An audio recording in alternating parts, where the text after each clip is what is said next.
Você sabia que os negócios no Brasil estão sendo destruídos e não é por causa da IA? A verdade é bem diferente e o problema é muito mais humano. Olá, seja bem-vindo, seja bem-vinda. Eu resolvi gravar esse conteúdo depois que eu recebi uma enxurrada de casos de empresários que tiveram que fechar os seus negócios por conta de questões até então difíceis de se identificar. Durante os processos de atendimento, a gente acabou identificando um problema em comum.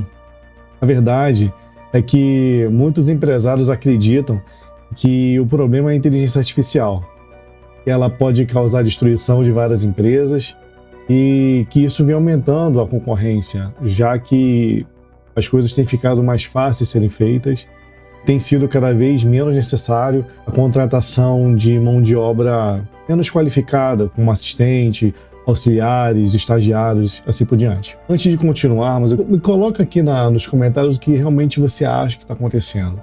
Isso é importante, que pode ser pauta para o nosso próximo conteúdo. A verdade é que é muito comum a gente se deparar com uma análise simplista dessa situação. Enquanto a gente não entender exatamente o que está acontecendo com as empresas do Brasil, a tendência é que os erros continuem sendo repetidos e mais empresas venham a fechar portas. Eu estou gravando esse conteúdo aqui para que isso não aconteça com você. A gente vai analisar profundamente o que está acontecendo e entender o que de fato a gente pode fazer para mudar essa situação. Para facilitar esse entendimento, separei aqui uma matéria do Monitor Mercantil que trouxe algumas informações do Sebrae. Esse artigo foi escrito no dia 18 de junho de 2024, isso não é muito antigo não. Ele diz assim: o Brasil registra o fechamento de 854.150 empresas em 2024. Aí você pega esse número aqui e multiplica por 4, dá um medinho.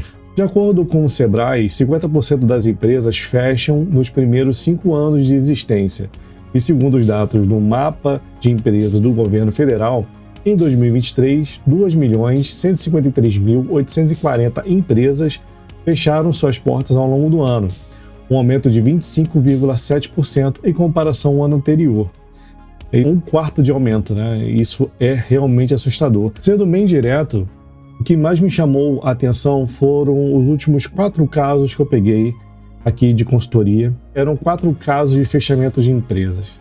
Quando a gente começou a analisar o que de fato estava acontecendo nesses negócios, a gente identificou questões como queda, sim, de faturamento, oriundo de questões econômicas da região, ou seja, a região perdeu dinheiro, então a gente pode sim elencar questões econômicas. Todos esses clientes que eu analisei foram do Rio de Janeiro. Depois eu conversei com alguns amigos que são de outros estados também e pegamos alguns casos também para analisar e a gente começou a entender melhor o que estava acontecendo. Durante a nossa análise, ficou claro que além dessas questões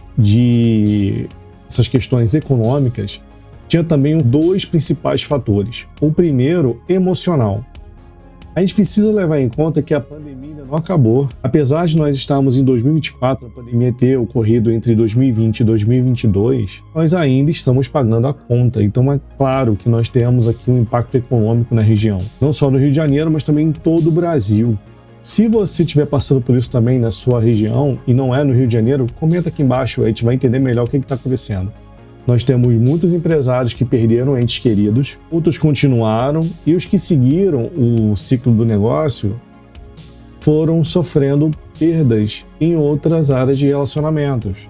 Então, todos os casos que eu peguei aqui de problemas, não só de fechamento, mas também de queda brusca no faturamento, estavam ligados a questões emocionais. Alguns casos teve divórcio, e aí é interessante porque não é assim, a pessoa separa e aí tem a divisão dos bens e separa também parte do negócio, a empresa vem a cair, não. Tem um divórcio, a pessoa está sozinha na sociedade, ou seja, ela é sócia unipessoal, ou então uma Eireli, e aí passa 12 a 18 meses, o negócio começa a cair numa curva acentuada. É interessante porque assim que tem o divórcio, a pessoa começa a ter problemas com a equipe.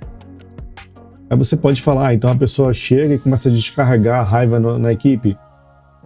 Tem casos que sim, e tem casos que não é que simplesmente descarrega, né, a frustração, os problemas. É que fica difícil lidar com coisas superficiais, né, com coisas realmente que são mais difíceis, que exigem mais maturidade. Então, não é tão fácil relevar certas coisas. Então começa a ter muito atrito dentro das empresas, certos colaboradores começam a sair, e aí a empresa começa a cair o faturamento. Ainda mais assim, eu estou falando aqui de pequenas empresas. Os pequenos negócios, eles são muito reféns de cargo sênior. Então assim, você tem aqueles colaboradores que já têm mais de 2, 3 anos aí na empresa, então eles já entendem como é que funciona o negócio, a empresa fica refém deles. Quando eles saem, até a empresa recalcular a rota é difícil, não é tão prático assim. Empresas maiores, elas não vêm enfrentando tantos problemas assim nessa questão, porque já tem uma estrutura. Então assim, toda vez que tem um problema emocional, um problema de gestão pessoal, eles já trocam a equipe, já faz o acerto, o ajuste ali na equipe, e aí a vida que segue. As empresas menores não têm essa estrutura, a empresa menor não tem RH, eles têm DP. E mesmo assim, normalmente é numa contabilidade terceirizada. Outros casos que a gente pegou aqui também foi de gente que perdeu parentes, perda de pessoas que eram pilares, né, na vida desses proprietários de empresas, desses empreendedores, esses empresários. Depois disso, ficou difícil de tocar um negócio. Então você imagina, por exemplo, um caso de uma empresa familiar. E aí o patriarca ou a matriarca sai da empresa, passa o negócio para a família e depois de anos ela vem a falecer. Por mais que a pessoa não esteja na operação do negócio, como ficam, né? Porque assim, por mais que o idoso saia, ele continua aconselhando. Então é que as grandes empresas têm o que se chama de conselho fiscal, que são pessoas mais maduras em determinadas áreas, e ficam ali aconselhando. Às vezes tem até ex-proprietários do negócio, né? Fundadores do negócio, ficam ali de longe dando conselho que sabe que querem o melhor para o negócio, né? Que fundou. Eu dei aqui apenas 2 exemplos, tá? Então, falecimento de parentes e divórcio. Foram 2 exemplos de coisas que aconteceram aqui, que eu vi que aconteceram com nossos clientes. Mas teve um outro agravante também. Imagina você, né? Tem ali seus 40 anos, 35, 40, 45, 50, 60 anos, já passou por muita coisa, superou essa questão toda que nós passamos nos últimos anos, toda essa mudança na saúde, na economia, mudança de governos, essa polarização que nós estamos vivendo também. E aí, quando você vai delegar uma função, a pessoa que deveria estar executando a tarefa, na verdade, ela não gosta de entrar às 8 horas da manhã e sair 6, 7 horas da noite.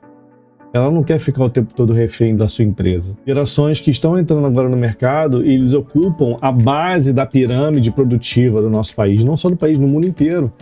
Essas pessoas, eles já estão em uma outra frequência, entende? E aí, você tem a geração mais antiga, que toca os negócios, entrando em conflito direto com um novo comportamento. Então, nós temos 2 casos extremos de comportamento totalmente diferentes. Então, por exemplo, quem é mais antigo entende que certas coisas são óbvias. Só que para quem está entrando agora no mercado, vê de uma forma completamente diferente. A gente não pode ser hipócrita de achar que um está errado e outro está certo. E dando sequência no nosso conteúdo, eu vou mostrar que a IA, a inteligência artificial, veio para salvar a gente. E se demore, isso foi feito de maneira premeditada. O fato é que existe um problema sistêmico em várias camadas relacionadas à gestão de pessoas e também à gestão emocional. Nós temos cada pessoa, cada indivíduo com seus problemas pessoais e, além disso, precisa fazer uma interseção entre o seu próprio comportamento, tá errático, e o comportamento do outro. E eu estou trazendo esse assunto aqui porque empresário que vacila na gestão de pessoas perde dinheiro. O futuro dos negócios no Brasil depende de como lidamos com as emoções e os comportamentos humanos. Não apenas com a tecnologia. Adaptar-se às mudanças emocionais e comportamentais da nova geração é crucial para a sobrevivência e o sucesso do seu negócio. Eu tenho para mim que a inteligência artificial que nós temos acesso hoje, vamos ser diretos, tá? ChatGPT. Ele foi liberado intencionalmente em 2023. Porque, pensa comigo, você que está vendo esse vídeo aqui agora, você, o que seria da sua vida se nós removêssemos o ChatGPT do seu negócio? Por isso que eu resolvi gravar esse vídeo, para que quem me segue comece a ver a inteligência artificial como uma aliada, não como uma inimiga, e comece a encarar essa questão de relações entre pessoas como algo sério, como algo que precisa ser aprendido, Porque o seu cliente não é o computador, o seu cliente não é uma IA, o seu cliente é uma pessoa. E essa pessoa é o que te dá o dinheiro, então você precisa saber se relacionar com ela. A mesma coisa, quem você paga? Você não paga para uma IA, você paga para as pessoas desenvolverem uma IA, se você assina, né, algumas tecnologias, mas você paga pessoas para trabalhar na tua equipe, na tua empresa. Então você precisa se desenvolver nessa área. Eu espero que você tenha gostado desse conteúdo, eu quero que você me diga aqui a sua opinião, me fala o que você está achando de tudo isso, como é que o mercado está se comportando, como é que está a sua região, como é que está o seu faturamento. Aí aumentou, tá tudo bem, não tá vendo nada disso, na verdade o mundo é diferente. Tô falando besteira, faz sentido o que eu tô dizendo? Não. Comenta aqui. E vou te pedir, se você gostou desse conteúdo também, clica aqui no gostei, compartilha, principalmente com aquelas pessoas que você acha que precisa saber melhor disso, porque até os colaboradores precisam entender que tá difícil para todo mundo, eles precisam se esforçar mais. Tanto quem está na linha de assistentes, de auxiliares, estagiários, como quem está na linha quem está no nível mais sênior, entende? Todo mundo precisa entender que a gente precisa se ajudar, precisa se apoiar. A gente precisa entender realmente como lidar uns com os outros. Então, compartilhe esse conteúdo com quem você acredita que precisa. Se inscreve no canal para que você possa receber os próximos conteúdos. E assim, coloca também o dedão aqui no sininho, porque provavelmente você não vai receber notificação de vídeo, tá? Fiquei sabendo aí que o YouTube só divulga para 15% na minha base, né, os vídeos que saem aqui no canal, mas pelo menos você vai ver os meus conteúdos com uma certa prioridade, tá bom? É isso, fico por aqui. Curtiu? Se inscreveu? Até mais. Tchau.